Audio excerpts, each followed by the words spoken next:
Trump, meantime, calling on Vladimir Putin to accept the 30-day ceasefire deal that's been agreed to by Ukraine. Putin, though, appears to be pushing back on the terms of that, something Ukraine's president, Volodymyr Zelensky, says is just being manipulative. All right, let's bring in former U.S. Ambassador to Iraq and Turkey, James Jeffrey, who joins us, also served as special envoy to the Global Coalition to Defeat ISIS. Welcome back, Ambassador. Where do you think we are on all of this? I know Trump was saying something about productive discussions, but it's always tough to tell with Putin. What's your read? Thanks for having me on, first of all. You're right, it is tough. I've done a lot of negotiations with Putin in the Bush and in the Trump administrations. He's tough.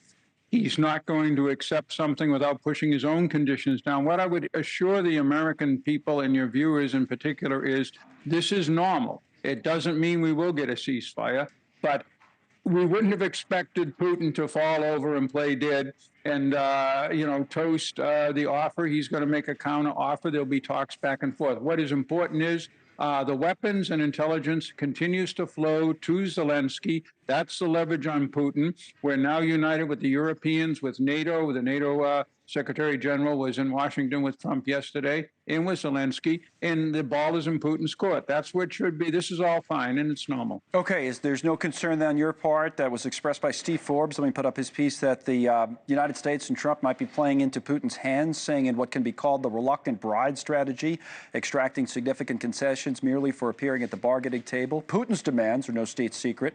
Installation of a new Ukrainian government, prohibition of European security forces on Ukrainian soil, reduction or elimination of Western military assistance, and immediate recognition of Russian sovereignty over 4 eastern Ukrainian provinces and Crimea. So Putin may be laying a trap, U.S. playing into it.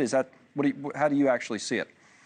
Anything is possible. You remember in his conversation with Zelensky, the president cynically said, hey, a meteorite could fall on your head. Right. Anything is possible. Those are maximum demands that Putin has raised in the past that Steve Forbes cited.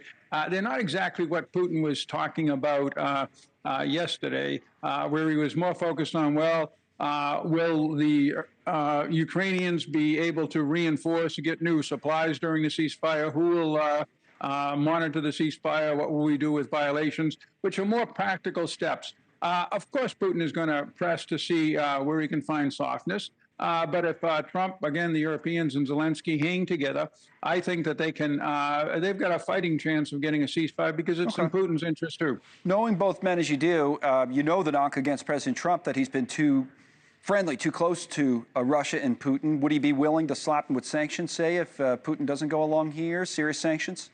Before 2022, the Ukraine invasion, the only president of the last 3 we've had who slapped hard sanctions on Putin was Trump in his first administration. Ask the survivors, although there are few, of the Wagner battalion that crossed the Euphrates and attacked Trump's U.S. Army forces in 2018, what they think of Trump's softness towards Putin, or Assad, Putin's ally, when Trump struck them twice when they used chemical weapons, or the Germans, whom Trump threatened to put sanctions on when they pushed forward on the gas pipeline.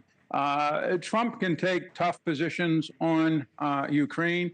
Putin knows that. He saw how Trump dealt with Zelensky. He saw how Trump dealt with Panama. He saw how Trump handled himself when he was shot a few months ago. Right. These are the kind of things that a tough guy like Putin puts a lot of emphasis on. Thanks so much for watching. Just go to joinnn.com to find NewsNation on your television provider. And don't forget to click the red subscribe button below to get more of NewsNation's fact-driven, unbiased coverage.